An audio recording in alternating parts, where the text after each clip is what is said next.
आज हम 10वीं कक्षा का अध्ययन करेंगे। पाठ 2 कश्मीरी सेब। इस पाठ के लेखक हैं मुंशी प्रेमचंद। सबसे पहले हम मुंशी प्रेमचंद जी का लेखक परिचय देखेंगे। लेखक परिचय। जन्म दिनांक 31 जुलाई 1880। जन्म स्थल उत्तर प्रदेश राज्य वाराणसी के पास लम्ही नामक गांव। वास्तविक नाम धनपत राय। पद नाम वे शिक्षा विभाग में नौकरी करते थे। अध्यापक थे, लेखक थे, पत्रकार भी। पिता का नाम मुंशी अजायब राय, माता का नाम आनंदी देवी। प्रमुख रचनाएं उपन्यास गोदान, सेवा सदन, गबन, निर्मला, कर्मभूमि।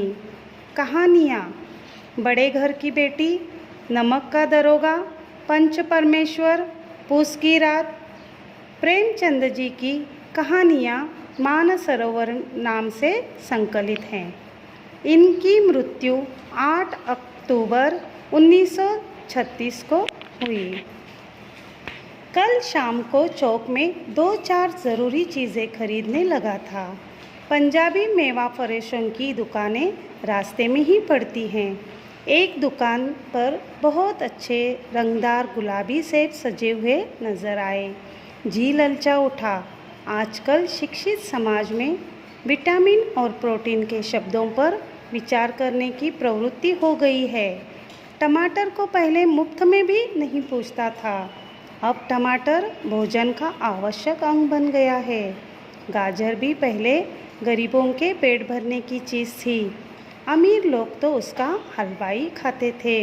मगर अब पता चला है कि गाजर में भी बहुत विटामिन है, इसलिए गाजर को भी मेज़ों पर स्थान मिलने लगा है। और सेब के विषय में तो यह कहा जाने लगा है कि एक सेब रोज़ खाइए तो आपको डॉक्टर की ज़रूरत न रहेगी।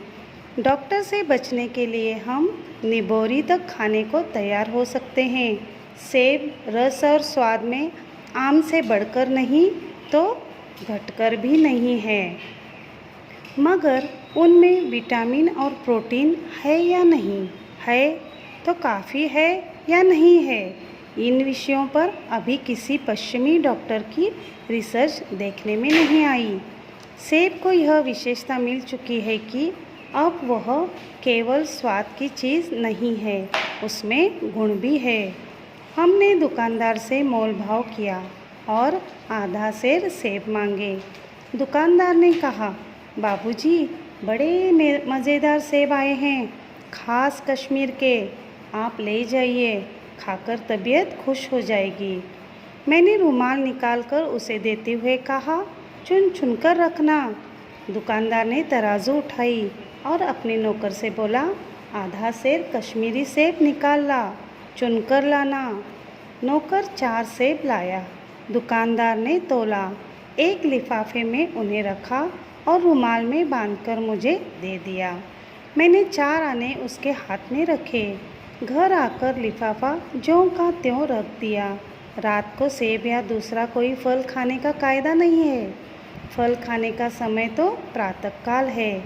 आज सुबह मुँह हाथ धोकर जो नाश्ता करने के लिए सेब को निकाला, पहला सेब लिफाफे से निकाला तो सड़ा हुआ था।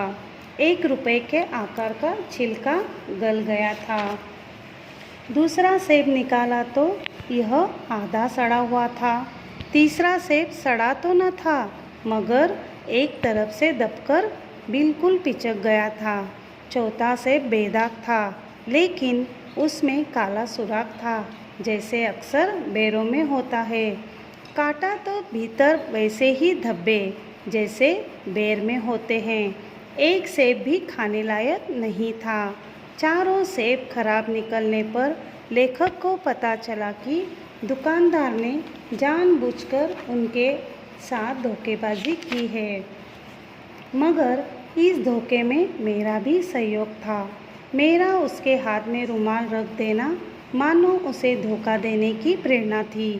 आदमी बेईमानी तभी करता है जब उसे अवसर मिलता है। बेईमानी का अवसर देना, चाहे वह अपने ढीलेपन से हो या सहज विश्वास से, बेईमानी में सहयोग देना है। पढ़े लिखे बाबुओं और कर्मचारियों पर तो अब कोई विश्वास नहीं करता। किसी थाने, कचहरी या म्यूनसिपैलिटी में चले जाइए, आपकी ऐसी दुर्गति होगी कि आप बड़ी से बड़ी हानि उठाकर भी उधर नहीं जाएंगे। व्यापारियों की साख बनी हुई थी।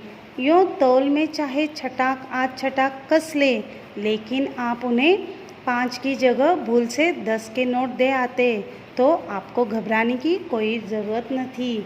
आपके रुपए सुरक्षित थे। मुझे याद है, एक बार मैंने मुहर्रम के मेले में एक दुकानदार से 1 पैसे की रेवड़ियाँ ली थी और पैसे की जगह अठन्नी दे आया था। घर आकर जब अपनी भूल मालूम हुई तो दुकानदार के पास दौड़ा गया। आशा नहीं थी कि वह अठन्नी लौटाएगा, पर उसने प्रसन्न चित्त से अठन्नी लौटा दी और उल्टे मुझसे क्षमा मांगी। यहाँ कश्मीरी सेब के नाम से सड़े हुए सेब बेचे जाते हैं। मुझे आशा है पाठक बाज़ार में जाकर मेरी तरह आंखें न बंद कर लिया करेंगे, नहीं तो उन्हें भी कश्मीरी सेब ही मिलेंगे।